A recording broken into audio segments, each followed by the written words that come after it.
दोस्तों, ये कहानी है आज से 15 साल पहले की, जब एक विशाल सोलार फ्लेयर ने ओजोन परत को नष्ट कर दिया था, जिसके कारण धरती का संतुलन पूरी तरह से बिगड़ गया और अल्ट्रावायलेट रेज ने धरती का तापमान 66 डिग्री सेल्सियस तक बढ़ा दिया, जिसकी वजह से ज्यादातर इंसान, पेड़ पौधे और जानवर मर चुके हैं। फिर हम प्रोटेक्टिव सूट पहने हुए एक शख्स को देखते हैं जो धूल भरी आंधी में शायद खाना ढूंढ रहा था। तभी उसके हाथ में लगी डिवाइस उसे अलर्ट करती है और बताती है कि यहाँ रेडिएशन लेवल बहुत ज्यादा है। जिसके बाद वह अपने डॉग रोबोट के साथ स्टोर में जाता है, जहाँ उसे एक इंसान की डेड बॉडी मिलती है। लेकिन फिंच उसे नजरअंदाज करके आगे बढ़ता है और देखता है कि इस स्टोर को पहले से ही लूटा जा चुका है।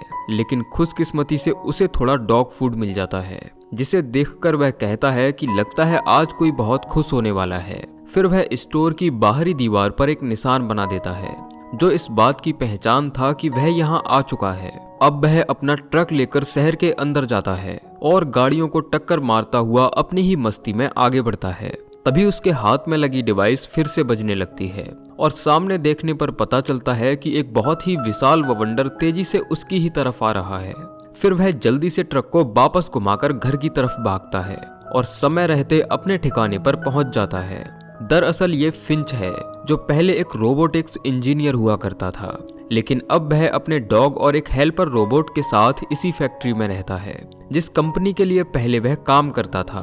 अब वह अपने डॉग को खाना देकर लेबोरेटरी जाता है और वहां से कुछ जरूरी किताबें लेकर उन्हें स्कैन करता है।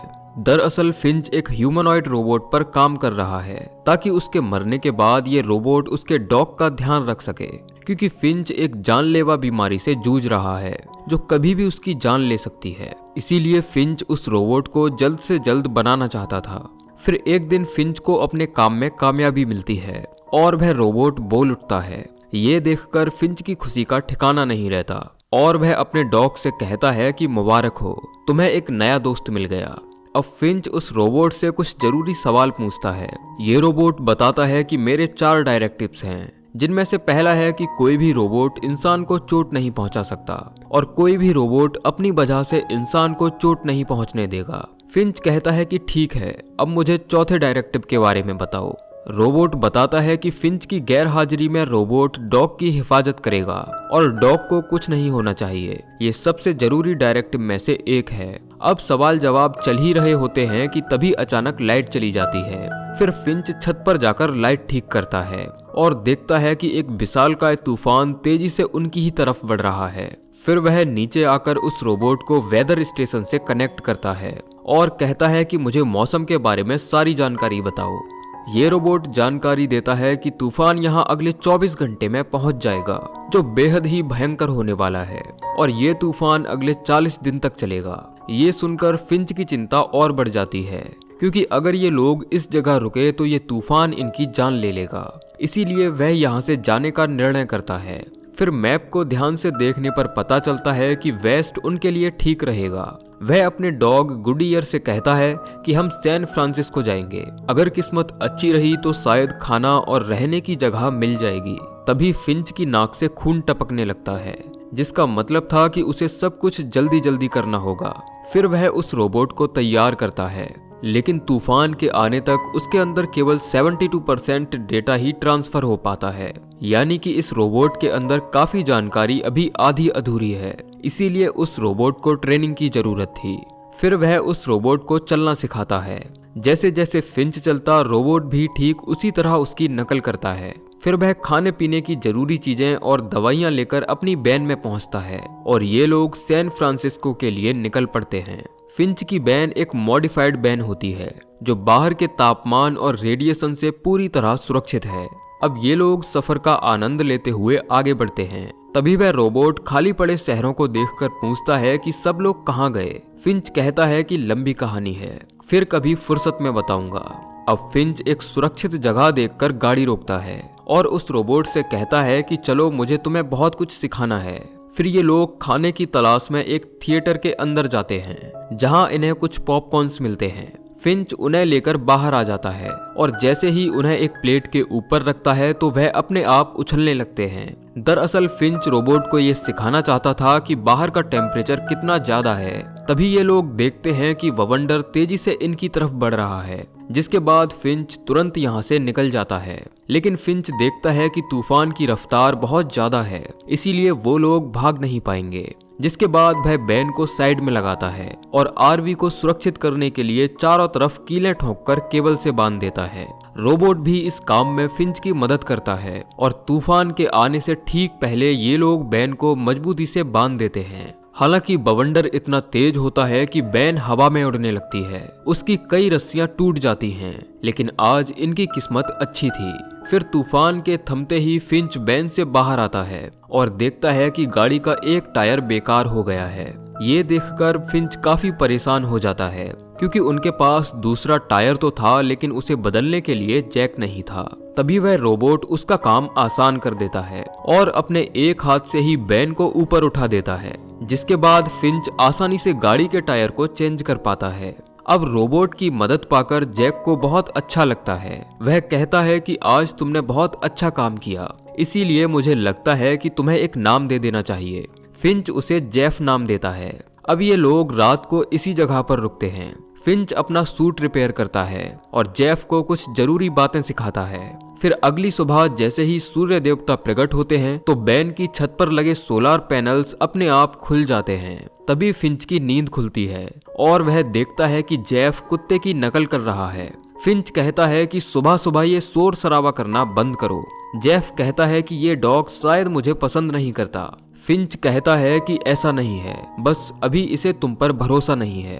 अब फिंच अपने आगे के सफर पर निकल पड़ता है। काफी दूर चलने के बाद अचानक उसकी तबीयत बिगड़ने लगती है। तभी जेफ ड्राइव करने के लिए कहता है। फिंच कहता है कि नहीं, तुम अभी कल ही पैदा हुए हो। फिर वह बैन को एक रेस्टोरेंट के सामने रुकता है और कहता है कि मुझे थोड़ा आराम चाहिए, तुम यहीं रुककर गाड़ी की देखभाल करो।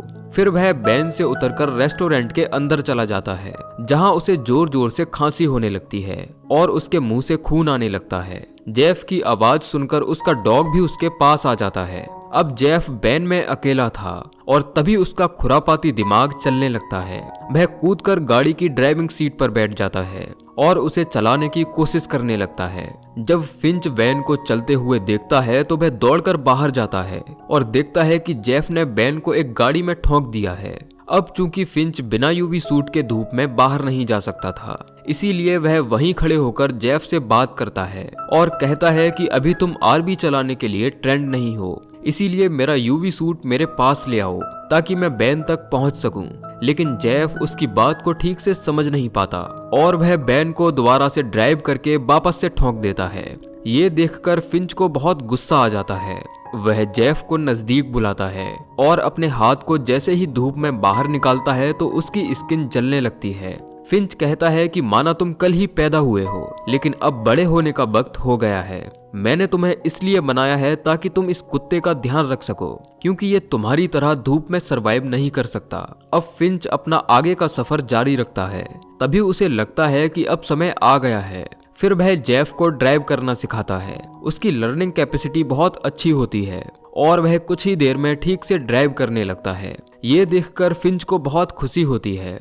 फिर रात होने पर ये लोग एक जगह रुककर आग जलाते हैं और फिंच वहीं बैठकर अपने पुराने दिनों को याद करने लगता है। वह जेफ से कहता है कि देखो आसमान कितना शानदार है, अब तुम्हें अरोरा बोरियालिस को देखने के लिए अलास्का नहीं जाना पड़ेगा। तभी जेफ फिंच से सवाल करता है कि अगर सूरज की रोशनी इतनी खतरनाक है तो हम रात को सफर क्यों नहीं करते। फिंच उसे समझाता है कि रात में सफर करना हमारे लिए खतरनाक हो सकता है, क्योंकि अभी भी कुछ लोग हैं जो जिंदा हैं। वो लोग दिन की रोशनी में अंदर छिपे रहते हैं और जैसे ही रात होती है तो बाहर आ जाते हैं, जो हमें मारकर हमारा खाना छीन लेंगे। इसीलिए हम उन लोगों पर भरोसा नहीं कर सकते। अब बाहर ठंड बहुत ज्यादा थी, इसीलिए फिंच बैन में सोने चला जाता है, जबकि जेफ अभी भी बाहर बैठा हुआ था। फिर अगली सुबह बैन से खांसने की आवाज आती है। जेफ अंदर जाकर देखता है कि फिंच उल्टियां कर रहा है और उसकी तबीयत ज्यादा खराब है। फिर वह उसकी मदद करने की कोशिश करता है और एक गीला कपड़ा फिंच के माथे पर रख देता है। हालांकि उसे डॉक्टर की जरूरत थी, इसीलिए जेफ गाड़ी को ड्राइव करते हुए आगे का सफर जारी रखता है। कुछ देर बाद ये लोग एक शहर में एंटर होते हैं जो पूरी तरह से वीरान पड़ा था। जेफ गाड़ी रोकता है और देखता है कि फिंच सो रहा है। फिर वह उस डॉग रोबोट के साथ बेन से बाहर आता है और जरूरी चीजों की तलाश में हॉस्पिटल में जाता है, जहां उसे कुछ मेडिसिन और एक जैकेट मिलती है। उधर जब फिंच की नींद खुलती है तो वह देखता है कि उसके दोनों रोबोट यहाँ नहीं हैं। फिर वह जल्दी से अपना सूट पहनता है और उन्हें ढूंढने के लिए निकल पड़ता है। वहीं उस छोटे रोबोट को एक टॉय मिलता है और जैसे ही वह उसे लेने की कोशिश करता है तो वियर ट्रैप में फंसकर उसके 2 टुकड़े हो जाते हैं। तभी फिंच उन्हें ढूंढता हुआ बिल्डिंग के अंदर आता है और देखता है कि डुई अब नहीं रहा। फिर वह उसे हमेशा के लिए शट डाउन कर देता है। तभी उसे जेफ मिलता है, जिसने बहुत सारी मेडिसिन इकट्ठा कर ली थी। फिंच कहता है कि तुम्हें यहाँ नहीं आना चाहिए था, यहाँ बहुत खतरा है। फिर ये दोनों बिल्डिंग से बाहर भागते हैं और जल्दी से बैन स्टार्ट करके यहाँ से निकल जाते हैं। तभी हम एक दूसरी गाड़ी को स्टार्ट होते हुए देखते हैं, शायद जिन्होंने इन लोगों को देख लिया है। फिंच अपनी सुरक्षा के लिए गन निकाल लेता है। अब इन्हें चलते चलते रात हो जाती है। तभी वह साइड मिरर में देखता है कि एक कार उनका पीछा कर रही है, जिनसे पीछा छुड़ाने के लिए वह बैन को हाईवे से नीचे उतार देता है। फिंच बहुत ज्यादा घबराया हुआ था और वह जल्दबाजी में जैसे ही बैन को अंडरपास से निकालता है तो ज्यादा हाइट होने के कारण गाड़ी उसमें फंस जाती है और उसके ऊपर लगे सोलार पैनल्स टूट जाते हैं। अब फिंच बहुत ज्यादा डर जाता है और उसके हाथ पैर कांपने लगते हैं। तभी जेफ गाड़ी से नीचे उतरता है और धक्का मारकर बैन को पुल के नीचे छिपा देता है। अब पीछा कर रहे लोग जब नजदीक आते हैं तो उन्हें बैन दिखाई नहीं देती और वो लोग यहाँ से चले जाते हैं। जिसके बाद फिंच नीचे उतरता है और टूटे पड़े सोलार सिस्टम को देखकर दुखी होने लगता है। वह जेफ से कहता है कि अब हम कभी सैन फ्रांसिस्को नहीं पहुंच पाएंगे। जेफ कहता है कि तुम ऐसे हार नहीं मान सकते, मुझे तुम पर यकीन है कि हम लोग गोल्डन गेट ब्रिज जरूर पहुंचेंगे। जिसके बाद फिंच उसे एक कहानी सुनाता है और बताता है कि जब धरती पर सोलार फ्लेयर हुआ तो बचे हुए इंसानों ने हर तरफ लूटमार शुरू कर दी। मैं भी खाने की तलाश में एक मॉल में गया जिसे पहले से ही लूटा जा चुका था, लेकिन खुशकिस्मती से मुझे वहां नूडल्स का एक पैकेट मिल गया। तभी एक 9 साल की बच्ची अपनी माँ के साथ स्टोर में आती है, जिनके पास बहुत सारा खाना था, लेकिन उस लड़की के हाथ में गन थी। इसीलिए मैं डर कर छिप गया और उनके जाने का इंतजार करने लगा। तभी एक आदमी वहां कार लेकर आता है जो उन दोनों से उनका खाना छीनना चाहता था, लेकिन उनके मना करने पर वह आदमी उन दोनों को गोली मार देता है और मौके पर ही उन दोनों की मौत हो जाती है। जब उनके पास गया तो मुझे एक आवाज सुनाई दी। आवाज लड़की के बैग से आ रही थी और जब मैंने उसे खोला तो उसके अंदर ये एक छोटा सा पपी था। भूख ने इंसानों को दरिंदा बना दिया था, लेकिन मुझे एक डरपोक। ये सुनकर जेफ चुप हो जाता है। हालांकि सुबह होते ही ये लोग अपना सफर फिर से जारी रखते हैं।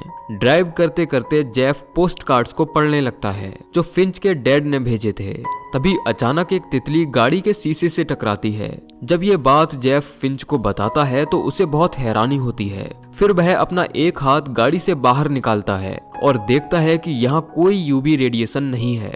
फिर वह गाड़ी से बाहर आता है और इतना खुश हो जाता है कि मानो उसे एक नया जीवन मिल गया हो। तभी एक और तितली उड़कर उसके हाथ पर बैठ जाती है और अब फिंच को यकीन हो जाता है कि ये जगह पूरी तरह रेडिएशन फ्री है। अब वह अपना सूट बूट पहनकर रेडी होता है और खुले आसमान के नीचे टेंट लगाकर खाना एंजॉय करता है।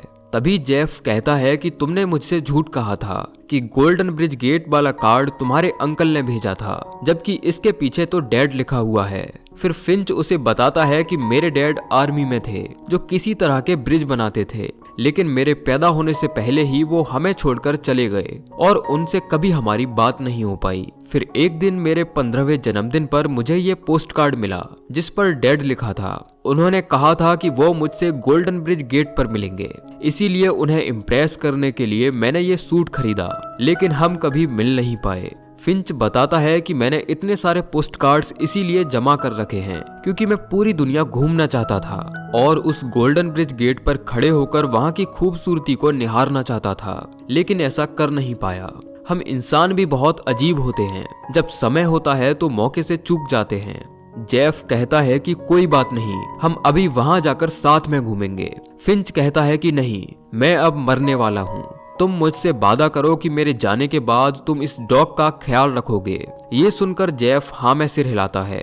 अब फिंच डॉग के साथ खेलने लगता है और वह जेफ को भी उसके साथ खेलने के लिए कहता है, लेकिन डॉग अभी भी जेफ पर भरोसा नहीं करता था और हर बार बॉल लाकर फिंच को दे देता। फिंच कहता है कि कोई बात नहीं, जल्दी ही तुम दोनों दोस्त बन जाओगे। तभी अचानक फिंच को खून की उल्टी हो जाती है और उसकी तबीयत बिगड़ने लगती है। वह समझ जाता है कि उसका अंतिम समय आ चुका है, इसीलिए वह जेफ से हाथ मिलाता है और जेफ इमोशनल होकर उसके गले लग जाता है। फिंच के लिए ये पल भावुक कर देने वाले थे। वह ज्यादा कुछ बोल नहीं पाता और आराम करने के लिए बैन के अंदर चला जाता है। फिंच अपने जीवन के आखिरी बचे हुए पल अपने डॉग के साथ बिताना चाहता था और उसके ऊपर हाथ फेरते हुए इस दुनिया को अलविदा कह देता है। जबकि जेफ बाहर रखे सामान को समेट रहा था, तभी उसे डॉग के रोने की आवाज सुनाई पड़ती है और वह समझ जाता है कि फिंच अब नहीं रहा। फिर जेफ इसी जगह फिंच का अंतिम संस्कार करता है। अगली सुबह वह देखता है कि गुडईयर काफी उदास है, जिसके बाद वह उसे वैसे ही खाना खिलाता है जैसे फिंच ने उसे सिखाया था। फिर वह उसके साथ बॉल से खेलने लगता है और धीरे धीरे इन दोनों के बीच अच्छी दोस्ती हो जाती है। अब जेफ सैन फ्रांसिस्को की तरफ रवाना होता है और लगभग 18 घंटे का सफर करने के बाद ये लोग गोल्डन ब्रिज गेट पहुंच जाते हैं। हालांकि इस सफर में फिंच इनके साथ नहीं था, जो हमेशा से इस ब्रिज पर आना चाहता था। अब जेफ और गुडईयर पुल पर खड़े होकर यहाँ की खूबसूरती को निहारते हैं और जेफ फिंच की याद में उस पोस्ट कार्ड को ब्रिज पर चिपका देता है जिसमें उन तीनों का स्केच बना हुआ था। तभी वह एक नोट चिपका देखता है जिसमें किसी लड़की का नाम और एक पता लिखा हुआ था और लिखा था कि हम लोग सुरक्षित हैं, अगर कोई ये नोट पढ़ रहा है तो हम इस पते पर मिलेंगे। जिसके बाद जेफ गुडईयर के साथ उस ठिकाने की तलाश में निकल पड़ता है ताकि वह उन बचे हुए लोगों के साथ मिलकर एक नई शुरुआत कर सके। और इसी के साथ ये मूवी एंड हो जाती है। तो दोस्तों, ये थी कहानी फिंच मूवी की, जो जरूर आपको पसंद आई होगी। बाकी आप हमें कमेंट करके बता सकते हैं कि आपको ये कहानी कैसी लगी। मिलते हैं अगली वीडियो में, तब तक के लिए जय श्री कृष्णा।